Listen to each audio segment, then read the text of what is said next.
Bienvenue à ce 3e podcast de l'équipe Agileum où nous accueillons autour de la table. On va commencer par Cyril. Bonjour, Cyril. J'accompagne les managers à développer l'agilité. Alexandra. Bonjour, Alexandra, coach professionnel en entreprise et formatrice chez Agileum. François. Bonjour, François. Je vous aide à développer l'essentiel vous-même, en fait. Véronique, j'accompagne les transformations individuelles et collectives autour du collaboratif et de l'intelligence émotionnelle. Très bien. Et je suis moi-même Bruno, coach de dirigeants, expert des processus invisibles et dirigeant d'Agileum. Je vous ai réunis pour un podcast instantané, c'est-à-dire que vous ne connaissez pas le sujet à l'avance. Je vais vous le donner là dans quelques secondes et le but c'est d'interagir ensemble, de faire de l'intelligence collective autour du sujet. Et le sujet est le suivant, c'est un sujet pour moi d'actualité que je vois à la fois dans le champ perso et dans le champ pro, c'est comment les écrans font écran au lien. On est tous avec nos objets connectés, nos téléphones portables, nos ordinateurs portables, et aujourd'hui je vois comment ça a modifié la capacité d'être en lien, dans l'entreprise notamment, et j'ai envie de vous faire parler autour de ce sujet-là, avec comme première réaction à chaud, quand je vous dis cette phrase-là, les écrans font écran au lien, qu'est-ce que ça vous évoque ? François ? Moi tout de suite, mon arrivée ce matin en métro parisien, où on était 2 à relever la tête. Tous les autres étaient sur leur écran. Et je me suis dit, il se passerait quelque chose dans la rame qu'ils verraient en fait. Mais même quelque chose de positif. Hein. Enfin, voilà, c'est l'émerveillement qui manque, moi, dans ce moment. Ok. Cyril ? Écoute, moi j'ai envie de te dire qu'à la sortie du Covid, l'écran a été le lien pendant très longtemps. Donc je suis un petit peu pas en résonance finalement avec ce sujet-là tout de suite. Je suis plutôt en opposition, même si j'entends bien effectivement ce que tu veux dire par ailleurs. Mais c'est justement le but aussi, c'est de pouvoir amener tous les points de vue autour du sujet. Alexandra ? Oui, je rebondis parce que moi j'ai eu cette réflexion tout de suite, c'est en fait comment l'écran transforme le lien.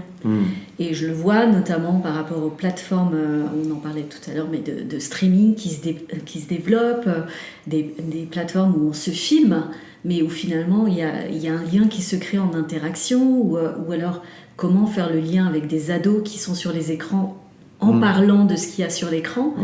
Pour moi, il me semble que ça peut être un vecteur de lien aussi. D'accord. Ouais. Donc là, pour l'instant, vous êtes vraiment en train d'être à contre-courant de ce que j'ai posé, et c'est bienvenu. Véronique, j'espère au moins que tu vas souscrire un peu à ce que j'ai dit, sinon je vais me sentir seule. Bon, je vais essayer que tu ne sois pas trop seule. Comment les écrans font écran ?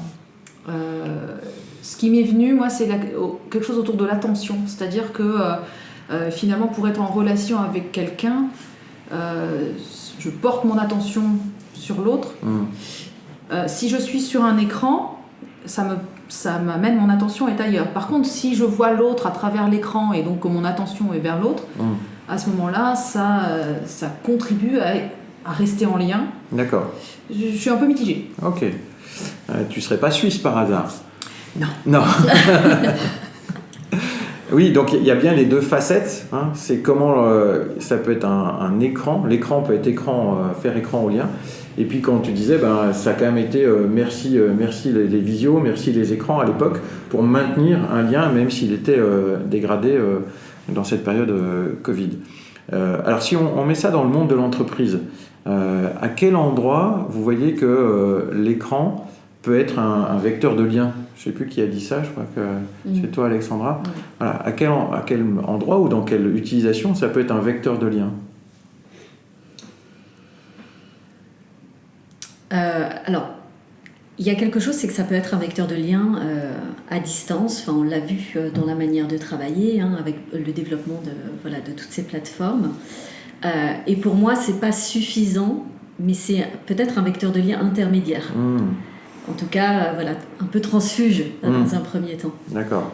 Ouais. C'est-à-dire c'est mieux que rien. C'est mieux que rien. C'est mieux que rien. Et en même temps, ça peut aider aussi à faire le lien. C'est-à-dire que, par exemple, si je prends l'exemple du coaching, j'ai des gens qui ont commencé un coaching à distance et qui se sont dit, je l'aurais peut-être jamais fait avant, mais maintenant, ça me donne envie d'aller plus loin en présentiel. D'accord. Voilà. Ouais. Donc sans ça, il n'y aurait pas eu le lien. Sans ça, il n'y aurait pas eu. Mais ça donne envie d'avoir plus en qualité de lien. Et on l'a vécu aujourd'hui, puisqu'on est dans une journée de séminaire d'équipe, où on a 2 personnes de l'équipe qui n'ont pas pu nous rejoindre pour diverses raisons. Et on a pu quand même rester du coup en lien grâce à de la visio qu'on a fait ce matin ensemble. Donc là, dans ce cas-là, c'est un vecteur de lien. Okay. Il y a d'autres exemples qui vous viennent sur en quoi l'écran est un vecteur de lien? Oui, Cyril? Moi, ce qui me vient, c'est que sur les métiers qu'on fait, que ce soit le coaching, l'agilité, tout ce qui touche au fonctionnement entre nous, finalement, le fait de pouvoir en partie le faire à distance permet à des entreprises, à des équipes qui ne sont pas localisées aux mêmes endroits, de faire une continuité de lien plutôt qu'à travers un séminaire qui, de toute façon, ne viendra que dans 6 mois, dans 1 an, et d'avoir une continuité sur des travaux finalement parallèles de la production et des objectifs, et de garder ce lien-là. Donc ça peut permettre de jouer sur le facteur temps, c'est ça que tu dis? Il n'y a pas attendre... Espace et temps. Ouais, ok. Ouais. Oui, Alexandre. Je pense à un événement que j'ai vécu en mode hybride, qui était un événement à dimension internationale, et c'est comment finalement l'écran a permis d'enrichir l'événement en permettant la participation de personnes qui n'auraient pas pu être là physiquement. Ok, donc là un exemple encore d'élargissement de la capacité de lien. Oui, Véro. C'est en complément. Pour moi, l'écran, en effet, il est complémentaire. C'est-à-dire qu'on le vit même, nous, au sein de l'équipe Agilium. C'est-à-dire qu'on se voit physiquement 2 temps forts dans l'année, mais on garde le lien grâce à ces temps connectés via l'écran. S'il n'y avait pas l'écran, quelque part, le lien il ne serait pas renforcé dans ces temps intermédiaires. Donc pour moi, il est complémentaire, finalement. Il nous permet de maintenir le lien. Alors, moi, dans mon expérience, l'écran a permis aussi de diversifier le lien, c'est-à-dire d'avoir des liens avec des gens avec lesquels j'aurais jamais eu de lien jusqu'à présent, et de le faciliter aussi en termes d'organisation, d'agenda, de déplacement et autres. Donc, je peux avoir des contacts avec des gens qui sont à 200, 300, 500 km de chez moi sans avoir à me déplacer, donc en ayant plus de contacts finalement. Ok. Et du coup, un de nos principes agiles, c'est justement sur la transformation des liens. Donc ce que vous dites, c'est que finalement l'écran reste un vecteur de lien et qui peut transformer ou créer même des liens qui n'auraient pas pu se créer sans cet accès à l'écran. Et ce qu'on dit dans le principe agile, c'est la plupart des gens, c'est pas les gens qui dysfonctionnent, mais c'est les liens qui sont devenus inopérants ou dysfonctionnels. Et est-ce que vous pourriez me citer un exemple à contrario, l'écran qui va générer une dysfonction dans le lien, ou en tout cas qui va dégrader la qualité de lien? Oui, Alexandra? L'exemple qui me vient tout de suite, c'est que les visios avec les caméras qui sont éteintes, où finalement on va être là sans être là, on va s'exprimer, mais pour peu qu'on soit un petit peu nombreux, là on a l'impression que c'est vraiment, je trouve pas le mot, mais le lien se dilate complètement en fait. Cyril? Oui, c'est la chose qui me vient, c'est cette part d'inclusion qui souvent dans l'entreprise n'est plus fait. On vient à la réunion pour l'objet de la réunion, on commence tout de suite, alors que physiquement, quel que soit le temps qu'on y passe, il y a forcément l'arrivée de chacun, quelques mots sur la météo qui vont aider à créer le groupe et à faire le lien. Oui, François? Dans la plupart des formations que j'ai animées, il y a une énergie supplémentaire à mettre pour créer une énergie de groupe, en fait. Il y a plusieurs facteurs à ça, j'ai l'impression, dont un, c'est que plus on est nombreux en visio, moins on se sent impliqué dans le groupe. Donc dès qu'il y a un dysfonctionnement, une personne qui n'est pas à l'aise ou quoi que ce soit, en fait, personne ne se sent responsable de ça. Il n'y a pas d'engagement physique en fait, dans le groupe. Donc pour moi, la principale limitation en fait, de l'écran, c'est l'engagement physique de la personne dans un groupe. Oui. Moi, je l'ai observé effectivement dans des groupes que j'ai pu vivre des deux côtés, du côté animateur comme du côté participant. C'est pour moi le plus dur à maintenir quand on est par écran interposé, c'est cet engagement, cette solidarité, voilà, là on est chacun les uns à côté des autres, on capte des choses, on peut être vraiment présent. C'est la qualité de présence pour moi qui fait que le pire c'est animer des stages pour des étudiants où tu en as 25 et tu n'en as que 2 qui ont mis des caméras et là tu parles à toi-même devant un écran pendant 2 heures. Ça pour moi c'était le pire à vivre en termes de dégradation du lien. T'as un dernier exemple, Véron ? Oui, c'est un petit peu différent. Ça m'a fait penser en fait à ce que me partage en ce moment. En ce moment, c'est souvent les campagnes d'entretien individuel dans les entreprises. Et j'ai pas mal de managers qui me partagent la difficulté de faire l'entretien. Et pour gagner du temps, on leur demande de saisir tout de suite dans l'outil RH.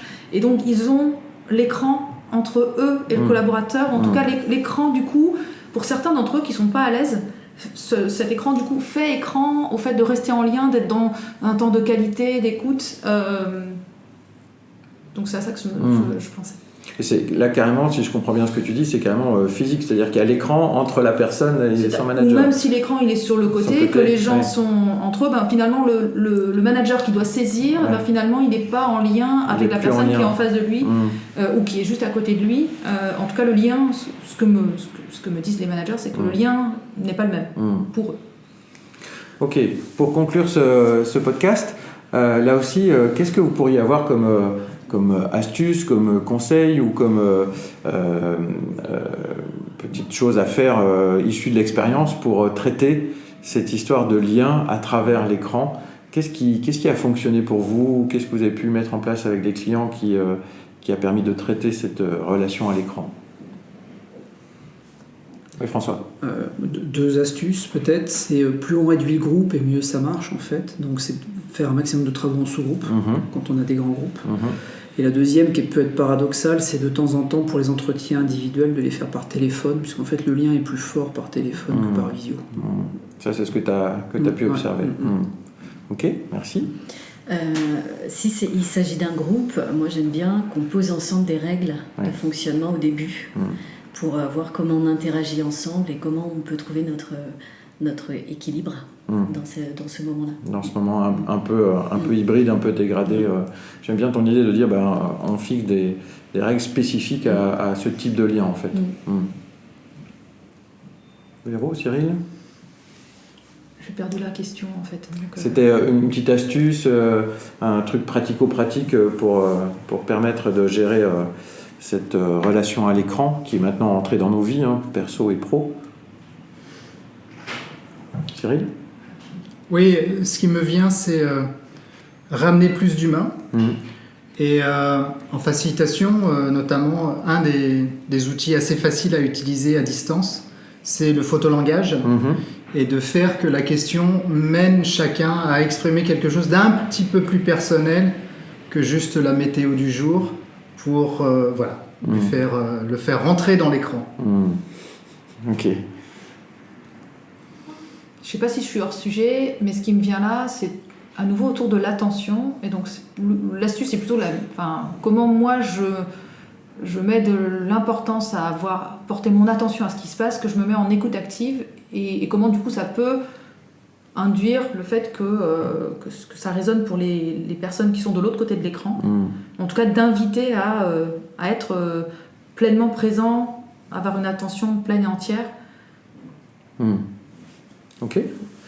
Et moi, ce que je peux partager, c'est ce que j'ai mis en place avec un client. On l'a co-construit avec son équipe. C'était pour rééquilibrer cette dégradation du lien. Et ils ont mis en place le 1 pour 1. C'est-à-dire pour 1 heure de réunion en visio, il y a 1 heure de réunion physique ou téléphonique qui va permettre de rééquilibrer la qualité du lien. Et ce 1 pour 1 a modifié radicalement la manière de travailler ensemble. Parce que du coup, il y a un vrai équilibre qui est défini comme une règle, qui est qu'ok, si on prend 1 heure de visio, on prend forcément à un autre moment 1 heure de physique, et le physique étant un appel téléphonique, par exemple, au minimum. Voilà les petites astuces que nous pouvons partager avec vous. Mais merci pour votre contribution à ce 3e podcast instantané. Et puis, on va vous donner rendez-vous, alors non pas par écran interposé, mais par écouteur interposé pour le prochain podcast à venir. À bientôt. À bientôt. À bientôt. Au revoir.